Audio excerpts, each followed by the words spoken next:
Hello, Janice here. Let's move on to the next session, Simple Transformation Keyframe. Alright, we will continue with our new session, which is about using keyframes in DaVinci Resolve. Now, for those who don't know, keyframes are a method of changing something.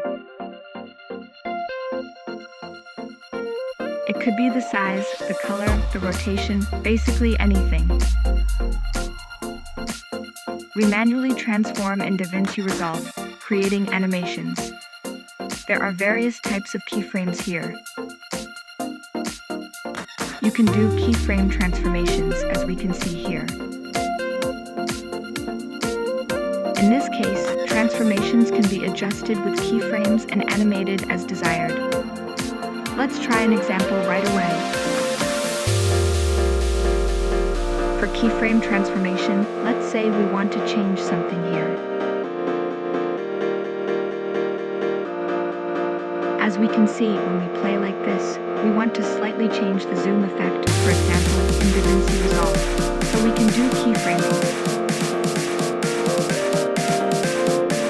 Here's how.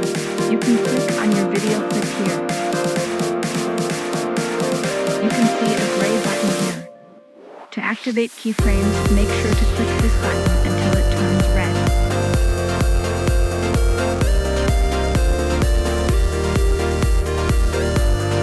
This means we are in auto key mode. Anything that happens before and after the video is edited will change.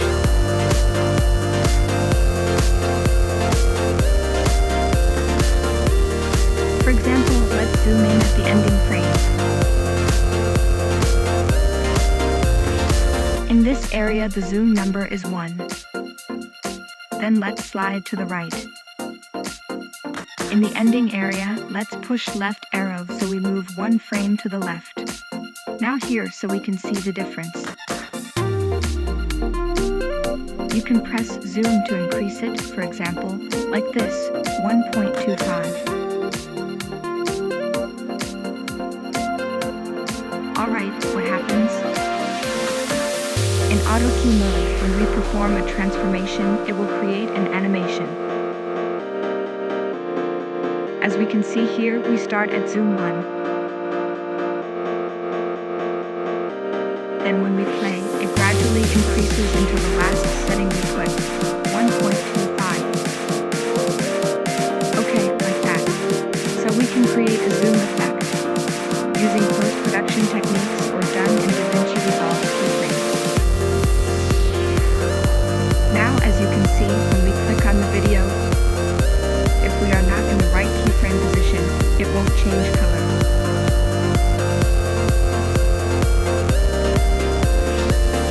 So when we are at 1.25, it turns red, indicating that we are at the correct keyframe position. Let's add a rotation keyframe. Let's say we want to rotate slightly. We can also do a rotation. Here's how. You can click on the clip again. Then you can adjust the rotation angle as you rotate it like this. So we have 2 keyframes here. At the ending frame, I move it to the left again by clicking the left button. Here, I try to rotate the keyframe. Sorry. I rotate the rotation angle like this. Let's say to 5. Okay, what happens? While the camera is zooming in, the rotation also occurs here. Just like that. That's how we do transformation without doing it in Render Engine. Let's take another example. Let's say in this clip, we want to add a larger zoom effect here.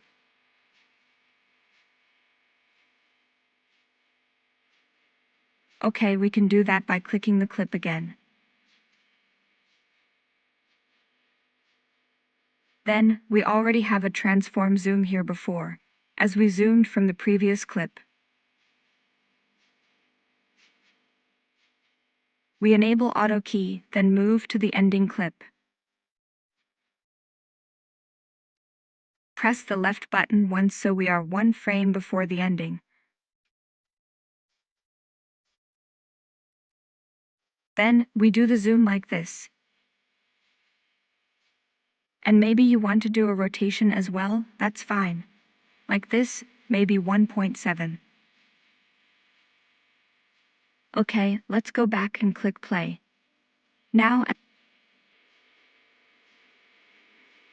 Now, as we can see, only the zoom keyframe changed, not the rotation angle. Why? Because when we made the change here, we didn't click earlier. We didn't click the auto key at the beginning frame. So it's quite important, guys, to click the auto key at the beginning frame like this. Let's try it again. 0, like this, then click auto key.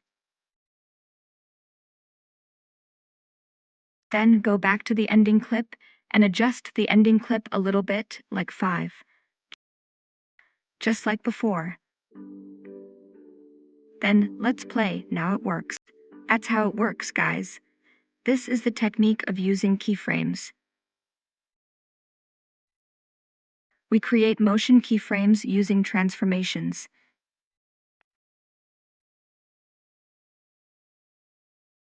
So, what we are doing right now is creating keyframes directly in the DaVinci Resolve interface. This is the motion keyframe here. Okay, then there is a second way to create keyframes, which is using the Fusion tab.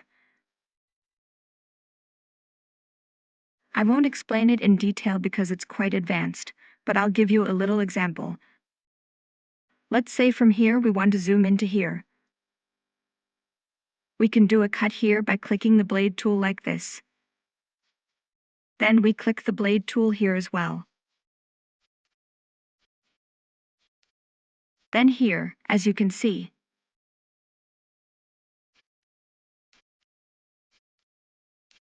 now we can use these translations directly in the DaVinci Resolve interface.